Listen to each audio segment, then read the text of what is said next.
आणि कोल्हापूरच्या राजकीय आखाड्याची बातमी आता आपण पाहूयात। लोकसभा निवडणुकीचे पडघम वाजू लागलेत। कोल्हापूरच्या जागेसाठी काँग्रेस आणि राष्ट्रवादी काँग्रेसमध्ये रस्सीखेच सुरू झाली। राष्ट्रवादीने तर धनंजय महाडिकांची उमेदवारी आधीच घोषित केली आहे, त्यामुळे काँग्रेसनेही जोरदार मोर्चेबांधणी सुरू केली आहे। कुणाचीही उमेदवारी मिळो अथवा न मिळो, धनंजय महाडिक लोकसभेच्या रिंगणात दाखल झालेत।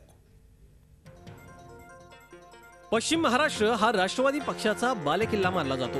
मात्र 2009च्या लोकसभा निवडणुकीत राष्ट्रवादीचा हा बुरुज घसरला। हक्काचा कोल्हापूर आणि हातकणंगले मतदारसंघ राष्ट्रवादीच्या हातून गेला। त्यातच कोल्हापूर लोकसभा मतदारसंघातून विजय मिळवलेल्या खासदार सदाशिवराव मंडलिक यांनी काँग्रेसला पाठिंबा दिला। त्यामुळे जिल्ह्यात काँग्रेसची ताकद वाढली।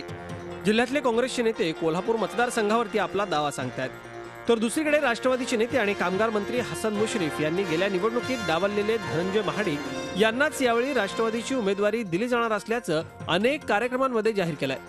मात्र आघाडीच्या जागा वाटपात कोल्हापूर मतदारसंघ कुणाकडे जाणार हे अजून निश्चित झालेलं नाही।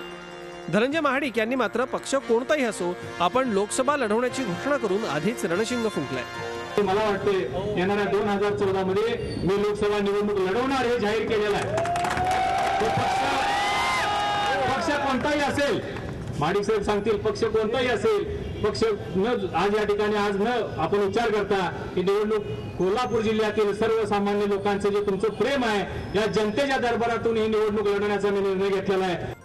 तर दुसरीकडे कोल्हापूरच्या जागेसाठी काँग्रेस आणि राष्ट्रवादीत जोरदार रस्सीखेच सुरू असली तरी दोन्ही पक्षांकडे सध्या तरी सक्षम उमेदवार नसल्याचं चित्र आहे। धनंजय महाडिक यांनी स्वतःही आपली उमेदवारीची घोषणा केलेली आहे।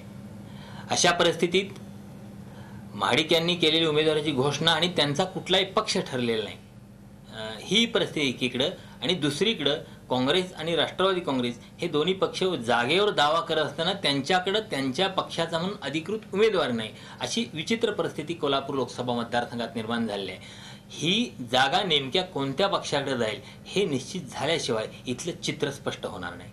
कोल्हापूर लोकसभा मतदारसंघाची आघाडीची जागा कोणत्याही पक्षाला गेली तरी महाडिक यांची उमेदवारी कायम राहणार असल्याचं स्पष्ट झालंय। आघाडीत कुणाच्या वाट्याला कोल्हापूरची जागा जाणार आणि महाडिक कोणत्या पक्षाच्या तिकिटावर निवडणूक लढवणार एवढीच उत्सुकता आता कोल्हापूरकरांना लागली आहे। Pratap Naik, Zee media, Kolhapur. Zee 24 तास, एक पाऊल पुढे।